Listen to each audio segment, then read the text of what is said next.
September पासून विदर्भ मराठवाड्यातील अनेक जिल्ह्यांमध्ये अतिवृष्टी झाली आहे। त्यामुळे नदी नाल्यांना पूर आलाय। अनेक गावांचा संपर्कही तुटलेला आहे। मराठवाड्यातील हिंगोली, परभणी, नांदेड, जालना या जिल्ह्यातील अनेक भागांमध्ये मुसळधार पाऊस झालाय। यामुळे जनजीवनावरही परिणाम झाल्याचं पाहायला मिळालं। उद्या 3 सप्टेंबर रोजी राज्यातील हवामानाची स्थिती नेमकी कशी असणार आहे हेच आपण आज या व्हिडिओतून जाणून घेणार आहोत।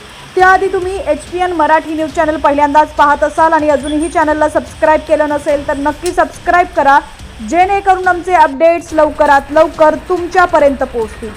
मुंबई शहर आणि उपनगरामध्ये पुढील 24 तासांमध्ये सामान्यतः ढगाळ आकाश राहून अधूनमधून मेघगर्जनेसह मध्यम ते हलक्या पावसाची शक्यता हवामान विभागानं वर्तवलेली आहे।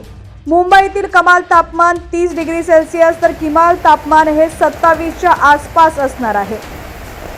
कोकण, रायगड, रत्नागिरी आणि सिंधुदुर्ग या जिल्ह्यांमध्ये ही मुसळधार पावसाची शक्यता हवामान विभागानं वर्तवलेली आहे।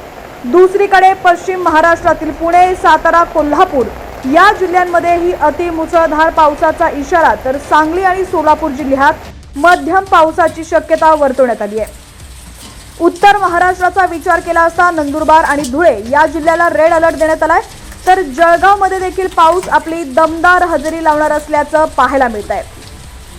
मराठवाड्यातील सर्व जिल्ह्यांमध्ये पुढील 24 तास पावसाचा जोर हा कायम राहणार असून अनेक भागांमध्ये मुसळधार पावसाची शक्यता हवामान विभागानं वर्तवली आहे। मराठवाड्यातील परभणी, हिंगोली, नांदेड या जिल्ह्यांना रेड अलर्ट तर जालना, छत्रपती संभाजीनगर आणि बीड या जिल्ह्यांना ऑरेंज अलर्ट देण्यात आलाय, तर उर्वरित जिल्ह्यांना येलो अलर्ट देण्यात आलाय। विदर्भातील यवतमाळ आणि अकोला या 2 जिल्ह्यांना ऑरेंज अलर्ट देण्यात आलाय, तर उर्वरित जिल्ह्यांना येलो अलर्ट देण्यात आलाय।